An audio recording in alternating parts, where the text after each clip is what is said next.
Hello students, कैसे हैं आप सब। आई होप आप सब अच्छे होंगे। आईसीटी वर्चुअल क्लासरूम में आप सबका स्वागत है। मैं विकास, क्लास 11th का मैथ्स कर रहे हैं बच्चों। हम चैप्टर है आपका परम्यूटेशन एंड कॉम्बिनेशंस, यानी क्रमचय और संचय। तो फिलहाल बच्चों कुछ क्वेश्चंस कर रहे हैं हम। तो देखिए यहाँ पे जो आपके क्वेश्चंस हैं वो कुछ इस तरह से हैं, इस तरीके से हैं। क्वेश्चन नंबर 3 कंटिन्यू करेंगे इन क्वेश्चंस को। तो यहाँ पे क्या बोला गया है, how many 3 digit even number can be made using the digit 1 2 3 4 6 7 if no digit is repeated. तो यहाँ पे देखिए आपको बहुत सिंपल सा क्वेश्चन दिया गया है। मैं बता दूं कि 3 अंकों की संख्याएं बनानी है आपको। क्या बनानी है? 3 अंकों की संख्या। तो पूछा गया है कि ऐसी कितनी 3 अंकों की संख्या आप बना सकते हैं जो सम हो। अब आपको पता है सम संख्याएं क्या होती हैं। मान लीजिए 3 अंकों की ये संख्या है, तो जो यूनिट डिजिट होगा या फिर इकाई,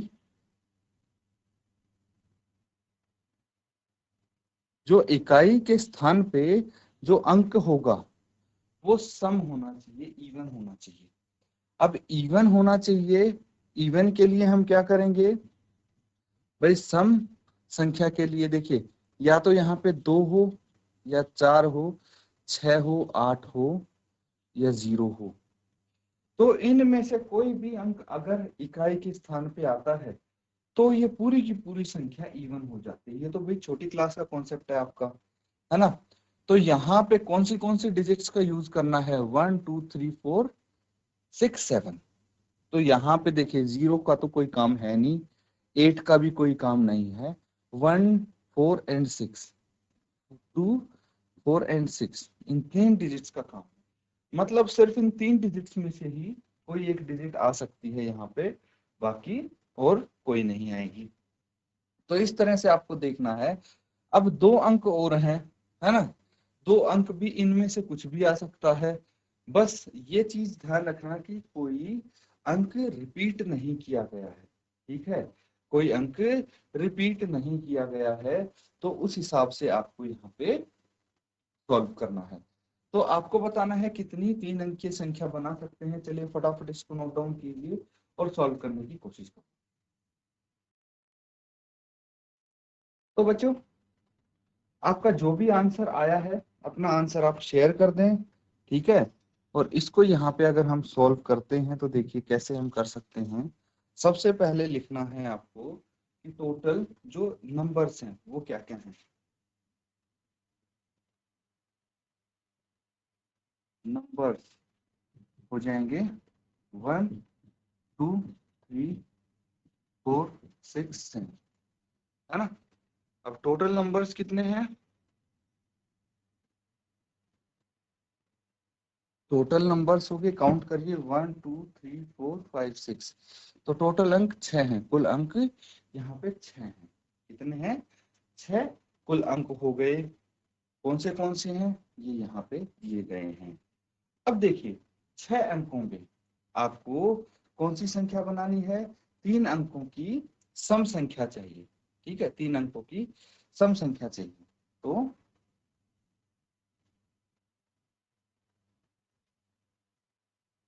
3 डिजिट्स इवन नंबर्स कैसे फॉर्म होंगे? देखिए यहाँ पे 3 डिजिट होंगी, है ना।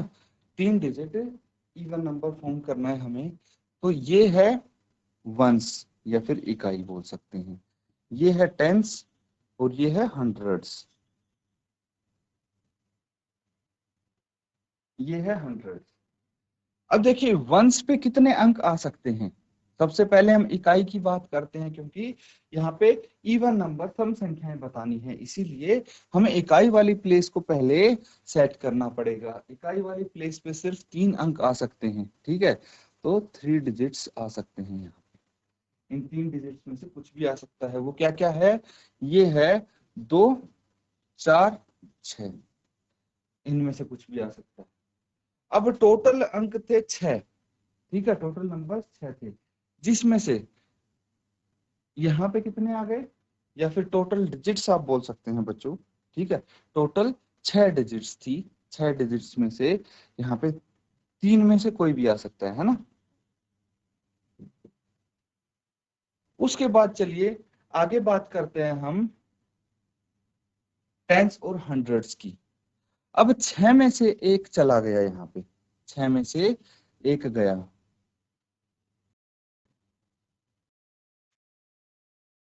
तो यहाँ पे बच्चों देखिए छह है डिजिट, छह में से एक तो हमने कर दिया सेट, है ना। तो अगर वंस पे भाई कोई भी आ सकता है इन तीनों में से, तो बाकी कितने बचे भाई, पांच बचेंगे जो हंड्रेड्स पे आ सकते हैं, और टेंस पे जो आ सकते हैं वो चार बचेंगे, है ना। तो यहाँ पे लिख सकते हैं, तो बच्चों यहाँ पे लिखेंगे number of veg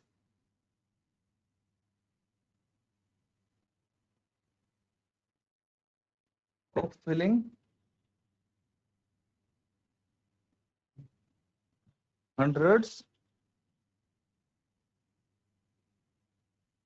and tens place. सिर्फ अभी हम हंड्रेड और टेंस प्लेस की बात करते हैं कि इनको फिल करने के लिए कितने अंक चाहिए, ठीक है। तो इनको फिल करने के लिए हमें चाहिए टोटल पांच अंक हैं और प्लेस हैं दो, है ना। तो 5p2 लिख सकते हैं हम यहाँ पे, क्योंकि टोटल पांच अंक हैं और जगह है हमारे पास दो, तो 5 फैक्टोरियल अपॉन 5 - 2 का फैक्टोरियल कितना आ जाएगा ये, 5 × 4 × 3 factorial upon 5 - 2 3 factorial, cancel out करेंगे, पांच चौके 20। तो 20 तरीके से हम इनको भर सकते हैं। अब भाई वंस वाला प्लेस भी है, डिजिट तो हमारे पास, नंबर्स तो एक ही एक वो आएगा अंक, तो हम क्या कर सकते हैं, by multiplication principle number of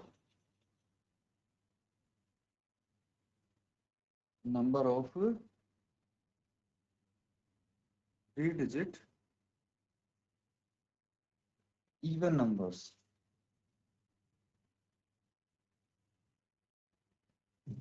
और 20 तरीके से तो हम भर सकते हैं हंड्रेड और टेंस वाली प्लेस, और तीन तरीके से, ठीक है, तीन नंबर्स में से कोई भी आ सकता है ना। तो तीन तरीके से ये होगी, मतलब टोटल हो गया 60। तो 60 हम नंबर्स लिख सकते हैं इवन नंबर्स इन डिजिट्स का यूज करके, नोट डाउन कर लीजिए इसको। तो ठीक है बच्चों, ये सबने कर लिया है नोट डाउन, तो अगला सवाल करेंगे अब। देखिए ये भी सिमिलर क्वेश्चन है, वैसा ही है सवाल, इसको ध्यान से समझना है। Find the number of four-digit numbers that can be formed using the digits 1, 2, 3, 4, 5 if no digit is repeated. How many of these will be even? तो लगभग वैसा ही सवाल पूछ लिया, है ना। तो इसमें ये अलग से पूछा है कि पहले तो आपको टोटल नंबर्स को कितने बन सकते हैं इन डिजिट्स का यूज करके, और इस बार फोर डिजिट नंबर है, 2, 3, 4, है ना, फोर डिजिट नंबर है। और अब इवन का कोई सीन नहीं है, अगर फर्स्ट पार्ट तक की बात करें तो पहले टोटल नंबर आप निकाल लेंगे, उसके बाद how many of these will be even. तो इवन के लिए हम क्या करेंगे, सेकंड पार्ट जब हम करेंगे तो इसमें से देखेंगे इवन नंबर कौन से हैं, 2 और 4। तो 2 और 4 में से कोई आ सकता है वंस के प्लेस पे, बाकी और कुछ नहीं आएगा यहाँ पे। और बाकी इन तीनों को फिर उसी तरह से सॉल्व करेंगे, बाकी इसको जैसे प्रीवियस क्वेश्चन में किया था। चलिए इसको नोट डाउन कीजिए। तो देखिए स्टूडेंट्स, यहाँ पे सबसे पहले हमें क्या निकालना है,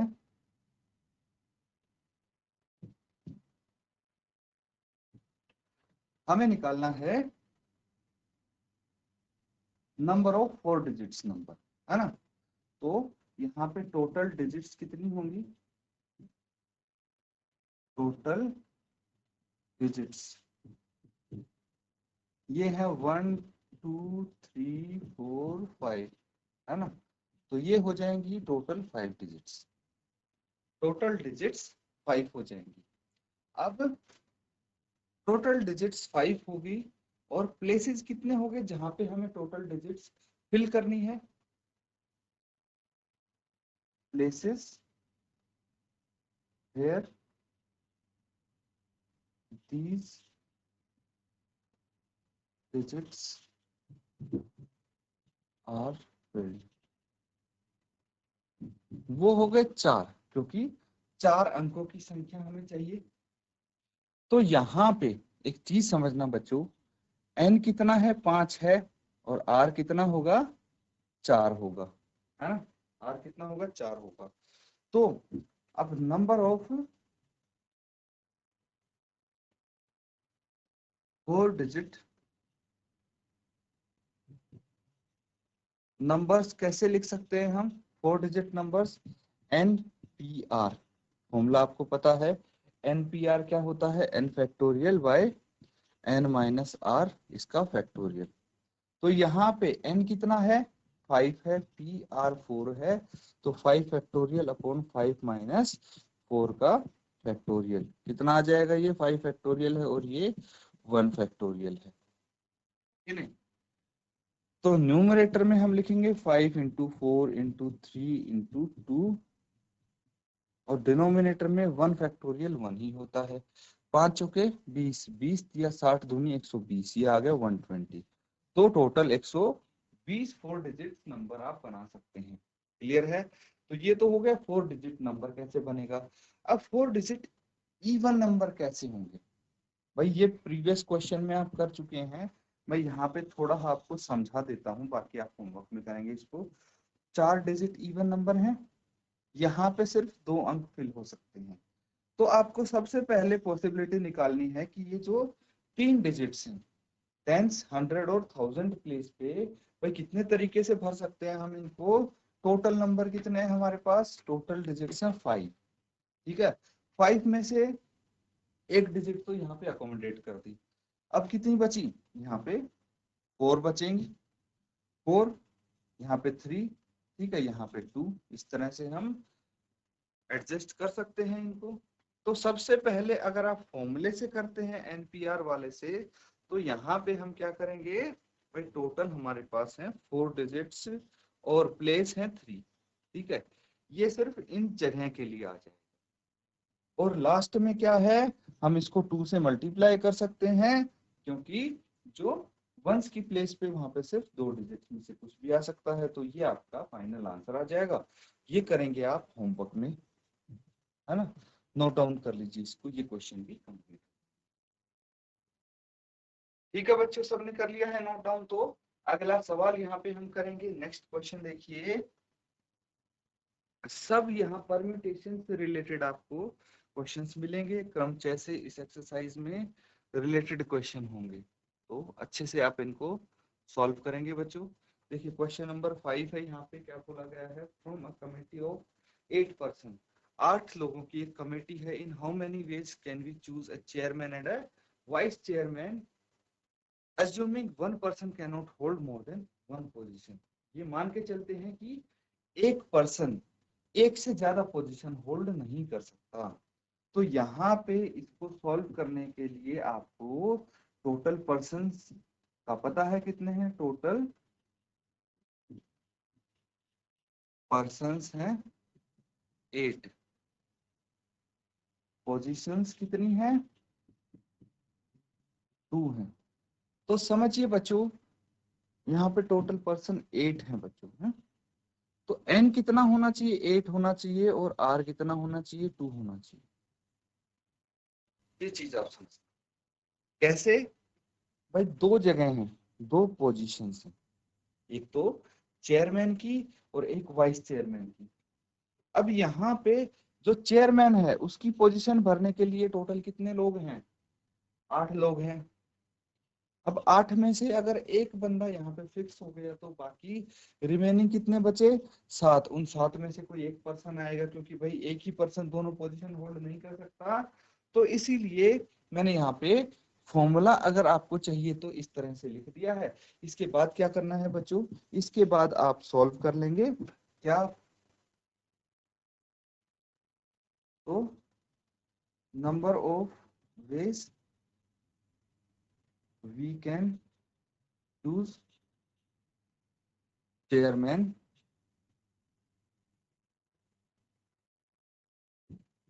एंड वाइस चेयरमैन। ये हो जाएगा बच्चों NPR, आपको पता है n factorial by n minus r factorial. तो कितना है यहाँ पे NPR? NPR है बच्चों 8P2, यानी 8 फैक्टोरियल बाय 8 माइनस 2 फैक्टोरियल। कितना आ जाएगा ये? 8 फैक्टोरियल अपॉन 6 फैक्टोरियल। ये आ जाएगा 8 इंटू 7 इंटू 6 का फैक्टोरियल बाय 6 का फैक्टोरियल। ये आ जाएगा 8 7 56। तो 56 ऐसे तरीके हैं जिससे हम चेयरमैन और वाइस चेयरमैन चूज कर सकते हैं। तो देखिए बस यहाँ पे फॉर्मूला लगा दिया। इससे पहले आप डायरेक्ट कर लेते थे, जैसे मैंने बताया था भाई यहाँ पे 8 लोग आ सकते हैं, यहाँ पे 7 में से कोई एक आ सकता है। तो 8 इंटू 7 56 होता है। फॉर्मूले के बाद भी यही आया है। बेसिकली हम परम्यूटेशन का जो ये यहाँ पे सूत्र यूज कर रहे हैं, इससे फायदा ये होगा कि अगर बड़े नंबर्स होते हैं, ठीक है, अगर बड़े नंबर्स आपके सामने आते हैं तो उनको इजीली आप सॉल्व कर सकते हैं। ठीक है, तो चलिए नोट डाउन कर लीजिए इसको, क्वेश्चन नंबर 5 कंप्लीट। तो ठीक है बच्चों, यहाँ पे ये क्वेश्चन सबने नोट डाउन कर लिया है, तो अगला सवाल करेंगे अब। थोड़ा वो अलग होने वाला है। तो ये है क्वेश्चन, फाइंड n। आपको n फाइंड आउट करना है if n minus 1 P3 ratio NP4 is equal to 1 ratio 9। ये गिवन है। तो n का मान आपको बताना है, और यहाँ पे क्या गिवन है, यहाँ पे दिया हुआ है बच्चों n minus 1 P3 ratio NP4। इनका रेशियो किसके बराबर होगा? 1 रेशियो 9 के बराबर, है ना। तो बेसिकली यहाँ पे आप फॉर्मूला यूज करेंगे NPR वाला, n factorial by n minus r का फैक्टोरियल। इसका फॉर्मूला यूज करके आप इजीली इसको सॉल्व कर सकते हैं, आंसर फाइंड कर सकते हैं।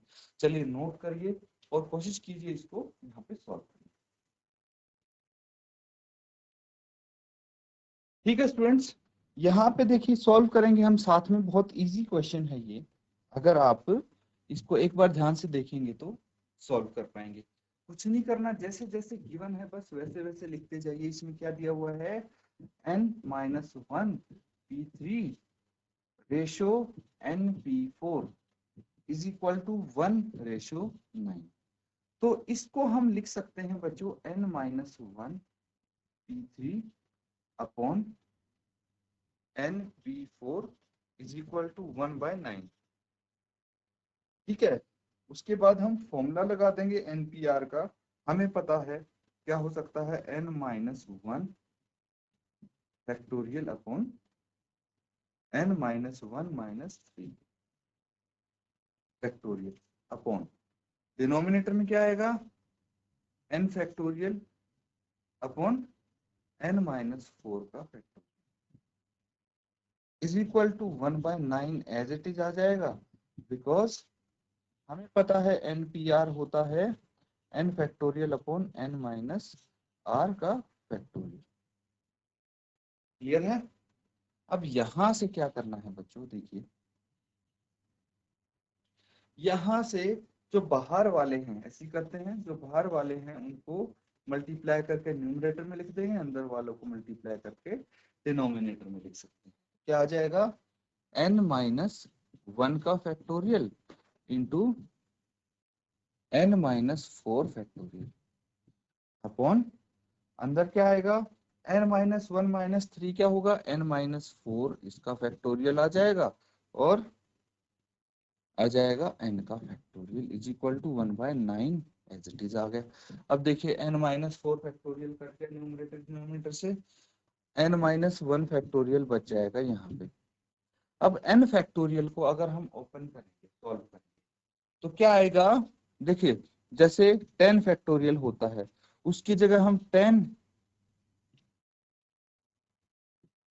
इंटू 9 फैक्टोरियल लिख सकते हैं। तो हमने बेसिकली क्या किया है यहाँ पे 10 इंटू 10-1 फैक्टोरियल एक एक घटाते जाते हैं, है ना, अगर इसको हम सॉल्व करते हैं तो। ऐसे ही अगर हम यहाँ पे n फैक्टोरियल है तो n इंटू n-1 फैक्टोरियल लिख सकते हैं इज इक्वल टू 1/9। तो ये आपस में हो गए कैंसिल आउट हो गए। तो यहाँ पे 1/n इज इक्वल टू 1/9 है, क्रॉस मल्टीप्लीकेशन करेंगे तो n/9 आ जाएगा, n इज इक्वल टू 9। ये आपका आंसर हो जाएगा, इसको नोट डाउन कर लीजिए। तो स्टूडेंट्स यहाँ पे हमने कुछ क्वेश्चंस किए हैं परम्यूटेशन से रिलेटेड, आपको अच्छे से प्रैक्टिस करने हैं ये क्वेश्चंस। इसी के साथ आज का सेशन यहाँ पे हम एंड करेंगे। Thank you and have a nice day.